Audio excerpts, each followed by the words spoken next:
तो 9 योगेंद्रों से महाराज निमि अलग अलग प्रश्न पूछते हैं और 9 योगेंद्रों में से हर एक योगेंद्र उस प्रश्न का उत्तर देते हैं। त्वां वीक्षया विस्मिता बालः शाशं सुहा साधु साधव इति देवाश्च परिसंतुष्टा बाभुवः पुष्प वर्षिणः तव वीक्षया विस्मिता बालः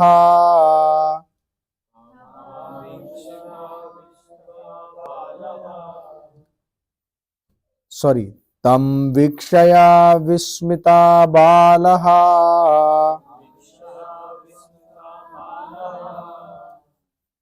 शाश्मासुः साधु साधव इति देवाश्च परिसंतुष्टा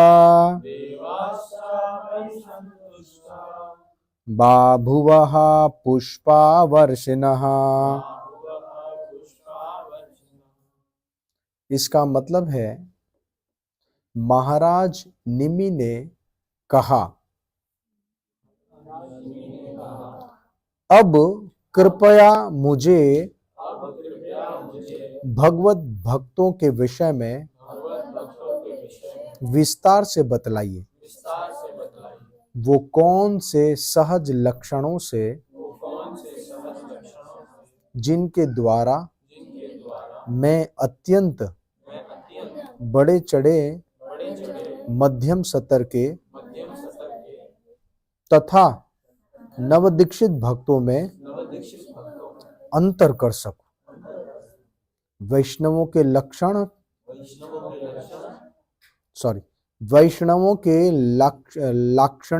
धार्मिक कर्तव्य क्या है और वो कैसे बोलते हैं। आप विशेष रूप से उन लक्षणों तथा गुणों का वर्णन करें जिनसे वैष्णव जन भगवान के प्रिय बनते हैं। बहुत ही सुंदर श्लोक और प्रश्न पूछा गया है। तो महाराज निमि प्रश्न पूछते हैं कि कृपया मुझे बतलाइए, भगवत भक्तों के विषय में विस्तार से बतलाइए। भगवान के जो भक्त हैं उनके बारे में डिटेल से मुझे बताइए। तो पूछा उनसे कि क्या आप पूछना चाहते हैं। तो वो कहते हैं, मैं पूछना चाहता हूं उनके लक्षणों के बारे में कि उनके लक्षण कैसे होते हैं। भगवान का कोई भक्त बनता है तो उसके लक्षण क्या होते हैं, मैं वो जानना चाहता हूं।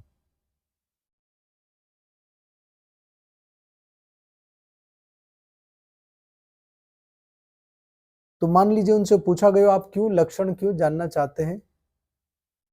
तो उन्होंने कहा, क्योंकि मैं उस लक्षणों को जानकर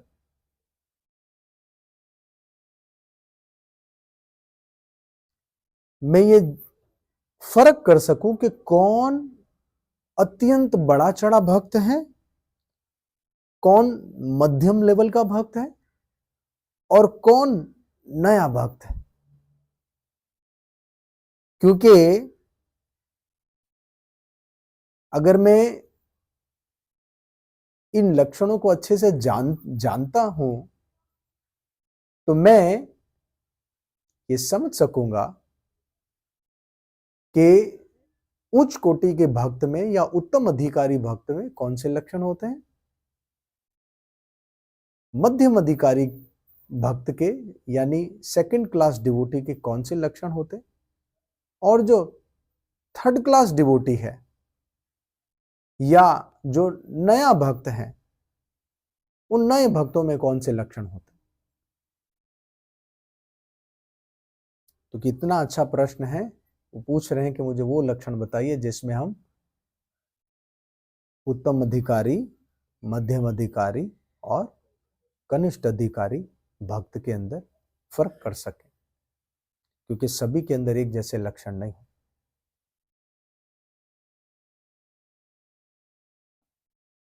वैष्णवों के लाक्षणिक धार्मिक कर्तव्य क्या होते? वैष्णवों के धार्मिक कर्तव्य फर्ज क्या होते हैं? उनके लक्षणों के धर्म क्या होते हैं? कैसे लक्षण होते हैं उनके, और वो कैसे बोलते हैं?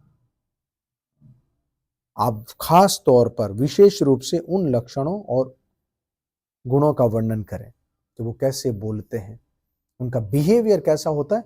खास तौर पर ये मैं समझना चाहता हूं, उनका बिहेवियर, जिनसे वैष्णव जन भगवान के प्रिय बनते, क्योंकि उन लक्षणों की वजह से ही तो भगवान के प्रिय बनते हैं वैष्णव जन। तो मैं उन्हीं लक्षणों के बारे में जानना चाहता हूं, और ये हम सबको इस लक्षणों को जानना चाहिए, इन लक्षणों को अपने जीवन में उतारना चाहिए, और हम भी इन लक्षणों के बारे में जानकर समझ पाएंगे उत्तम अधिकारी क्या है, मध्यम अधिकारी क्या है, कनिष्ठ अधिकारी क्या है। तो सबसे पहले हम परपोर्ट पढ़ते हैं। श्रील प्रभुपाद जी क्या बताते हैं, आचार्यगण इस श्लोक के बारे में क्या बताते हैं, फिर जवाब की तरफ चलेंगे।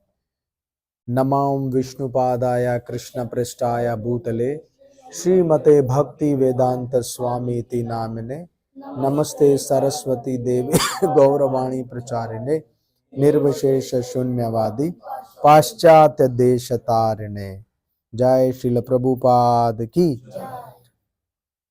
महामुनि कवि ने राजा निमि को भगवत भक्तों के बाह्य सामान्य लक्षणों के विषय में, उसके स्वरूप, उसके गुणों और कर्मों के विषय में बतलाया है। महाराज कवि ने जो बताया वो वैष्णवों के बाहरी लक्षण कैसे होते हैं उनके बारे में बताया, कि वैष्णव को बाहरी तौर पर वो कैसे होते हैं, उनका स्वरूप क्या होता है, उनके गुण क्या होते हैं, और उनके कर्मों के विषय में उन्होंने बताया, बाहरी जो एक्टिविटी होती है।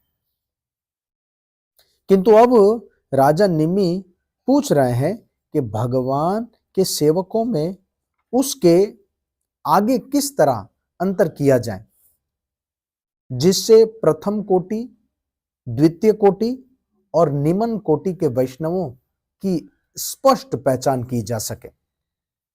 अब महाराज निमि पूछ रहे हैं कि तो भी हमें एक ऐसे क्लियर बताइए गुण जिसमें हम साफ साफ समझ सके, उस गुणों को देख करके ये पहले नंबर का भक्त है, ये दूसरे नंबर का, और ये तीसरे नंबर का भक्त है।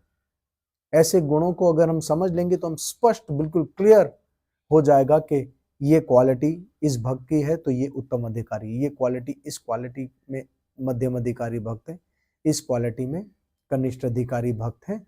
तो हम अपने आप को भी समझ सकते हैं कि हमारे अंदर कौन सी क्वालिटी है, तो हम अपने आप को भी जान लेंगे कि हम उत्तम अधिकारी हैं, या हम मध्यम अधिकारी हैं, या फिर हम कनिष्ठ अधिकारी।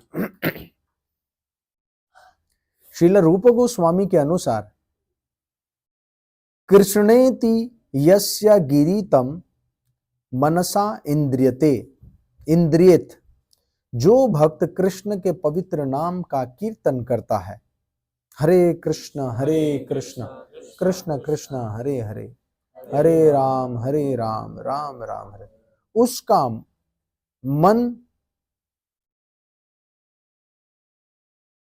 मन से आदर करना चाहिए। उपदेश अमृत श्लोक नंबर 5। क्या कहा गया है? रूप गोस्वामी क्या कहते हैं कि जो भक्त कृष्ण के पवित्र नाम का कीर्तन करता है, हरे कृष्ण बोलता है, भगवान का नाम लेता है, श्री राम का या कोई भी भगवान के पवित्र नाम का जप करता है, तो उसका आदर मन से किया जाना चाहिए। कोई भी जीव जो कृष्ण के नामों का श्रद्धा पूर्वक कीर्तन करता है, उसे वैष्णव मानना चाहिए। फर्क समझिएगा, कोई भी जीव भगवान का नाम लेता है, कोई भी भक्त भगवान का नाम लेता है, तो उसका मन से आदर करना चाहिए, मन में सोचना चाहिए हाँ ये रिस्पेक्ट के योग्य है, क्योंकि ये भगवान का नाम लेता है, भगवान का नाम लेता है। मन से आदर का मतलब क्या है? आदर होता है एक एक एक मुख, एक शब्दों से आदर, एक शरीर से आदर करना, हार पहनाना, चरण धुलाना वगैरह वगैरह। आदर देने के भी वो लेवल्स होते हैं ना। एक मन से आदर करना, तो जो हरि नाम जप करता है उसका मन से आदर किया जाना चाहिए। लेकिन कोई श्रद्धा पूर्वक नाम कीर्तन करता है बड़े श्रद्धा के साथ, कोई नाम कीर्तन कर रहा है जो पहला नंबर बताया, तो हो सकता है वो श्रद्धा के साथ ना ले रहा हो, लेकिन नाम ले रहा है। आप सोने के लिए आए हैं तो आप सोइए नहीं, ध्यान से सुनिए इसे। तो जो श्रद्धा से नाम ले रहा है वो तो उससे श्रेष्ठ है ना, जो सिर्फ नाम ले रहा है। और जो श्रद्धा से नाम ले रहा है वो नाम लेने वाले से थोड़ा श्रेष्ठ, उसे वैष्णव मानना चाहिए।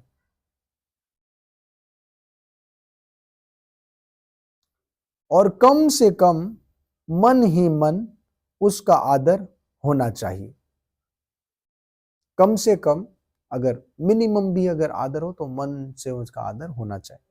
किंतु कृष्ण भावनामृत में व्यवहारिक प्रगति के लिए उसे कम से कम द्वितीय कोटि के भक्त की संगति करनी चाहिए। लेकिन यहां पर बताया गया है कि कृष्ण भावनामृत में व्यवहारिक प्रगति के लिए, रियल में अगर हमें कृष्ण भक्ति में तरक्की करनी है तो हमें कम से कम दूसरे कोटि के भक्त की संगति करनी चाहिए, मध्यम अधिकारी भक्त की संगत करनी चाहिए। हमें अपने ही जैसे एक ही थाली के, वो कहते हैं ना एक ही थाली के चट्टे बट्टे हैं हम, ऐसा वर्ड सुना है ना कि हम तो एक ही थाली, तो अपने जैसों का ही संग करना और कहें कि हम तो साधु संग कर रहे हैं। साधु संग कहा है, चैतन्य महाप्रभु ने कहा साधु संग सर्व शास्त्र को है, लव मात्र साधु संग सर्व सिद्धि हो। तो साधुओं का संग करना, अपने जैसे का ही संग करके बैठ गए और आप कहें हम तो भक्तों के संग में, तो कम से कम उत्तम अधिकारी का संग नहीं मिलता तो मध्यम अधिकारी का तो संग करें। कि आप मध्यम अधिकारी का संग नहीं करें, अपने जैसे का ही संग कर रहे हैं कि इससे मेरी अंडरस्टैंडिंग अच्छी बनती है, तो आपके अंदर तो क्वालिटी आएगी नहीं कभी। आप बोले नहीं नहीं वो हमें डांटते हैं, हमें बताते रहते हैं, हमेशा सिखाते रहते हैं, ये मेरा दोस्त है मुझे सिखाता भी नहीं है, बस मेरी हाँ में हाँ मिलाता है, तो इसका मतलब आप कनिष्ठ के कनिष्ठ बने रहेंगे, हम कनिष्ठ के कनिष्ठ बने रहें। तो हमें कम से कम सेकंड क्लास डिवोटी का संग करना चाहिए, मध्यम अधिकारी भक्त का संग करना चाहिए। और यदि उसे भगवान के उच्च कोटि के भक्त की दया प्राप्त हो सके तो उसकी सिद्धि सरलता से निश्चय हो जाए। अगर भगवान की कृपा से उसको अगर उच्च कोटि के भक्त का संग मिल गया, उत्तम अधिकारी, तो उसकी सिद्धि तो निश्चय है।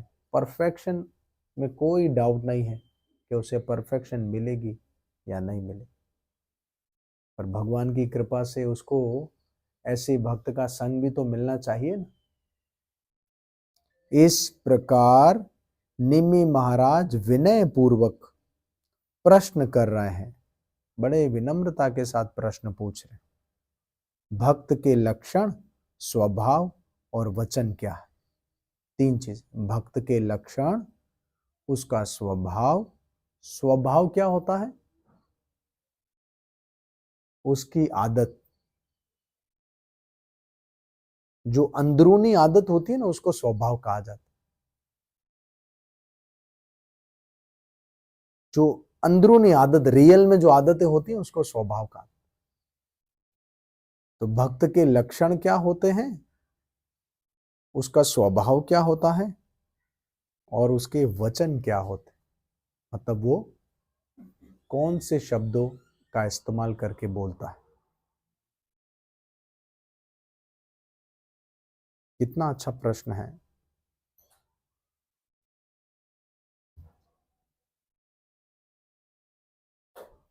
राजा शरीर, मन और वाणी के स्पष्ट लक्षणों को जानना चाहता है।